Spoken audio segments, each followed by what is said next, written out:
ఆంధ్రప్రదేశ్ ప్రభుత్వం అంగన్వాడీలకు ఇచ్చిన హామీని నెరవేర్చేందుకు సిద్ధమైంది. ఈ మేరకు ప్రభుత్వం గ్రీన్ సిగ్నల్ ఇచ్చింది.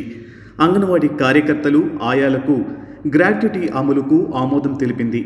ప్రభుత్వం ఎమ్మెల్సీ ఎన్నికల కోడ్ ముగియగానే జీవోను జారీ చేసే అవకాశం ఉంది. రాష్ట్రంలో అంగన్వాడీలకు గ్రాట్యుటీ అమలుతో ఏటా ప్రభుత్వంపై అదనంగా 10 కోట్ల రూపాయల భారం పడనుంది. రాష్ట్రంలో 1,00,000 మందికి ప్రయోజనం కలుగుతుంది. రాష్ట్ర వ్యాప్తంగా 55,607 అంగన్వాడీ కేంద్రాలలో దాదాపు 1,00,000 మంది అంగన్వాడీ కార్యకర్తలు, ఆయాలు విధుల్లో ఉన్నారు. ప్రస్తుతం పదవి విరమణ సమయంలో అంగన్వాడీ కార్యకర్తలకు 1,00,000 రూపాయలు, ఆయాలకు 40,000 రూపాయలు మొత్తంగా ఇస్తున్నారు.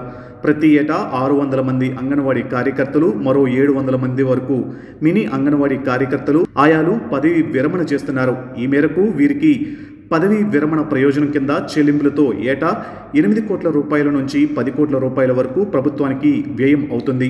అంగన్వాడీలకు గ్రాట్యుటీని అమలు చేస్తూ ఎన్ని సంవత్సరాలు సర్వీసులో ఉంటే సంవత్సరానికి 15 రోజుల వేతనం చొప్పున గ్రాట్యుటీని చెల్లిస్తారు.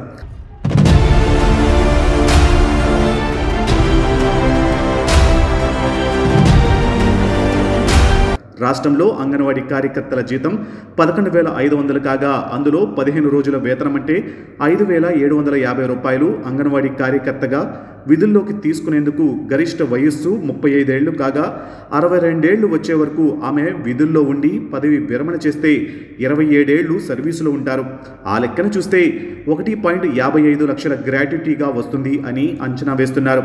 అధికారులకు ఒకవేళ ఎవరైనా 25 ఏళ్లకు 30 ఏళ్లకు అంగన్వాడీ కార్యకర్తగా చేరినా వారికి ఇంకా ఎక్కువ గ్రాట్యుటీ వస్తుంది. కొందరికి సర్వీసును బట్టి 2 లక్షల రూపాయల నుంచి 2.20 లక్షల వరకు గ్రాట్యుటీ అందుతుంది. అంగన్వాడీల ఆయాలకు నెలకు జీతం 7,000 రూపాయలు. వారికి సర్వీస్కు అనుగుణంగా గ్రాట్యుటీ అందనుంది.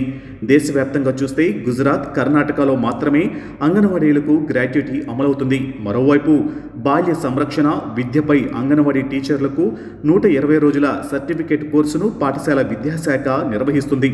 రాష్ట్ర వ్యాప్తంగా 55,607 మంది అంగన్వాడీ టీచర్లకు ఈ శిక్షణ అందించనున్నారు. ఇందులో భాగంగా ప్రథమ్ సంస్థ ద్వారా 6 రోజుల ఆఫ్లైన్ శిక్షణను మంగళవారం నుంచి ప్రారంభిస్తారు. ఎంపిక చేసిన ఉన్నత పాఠశాలలో వారికి శిక్షణ ఇస్తారు అని అధికారులు తెలిపారు.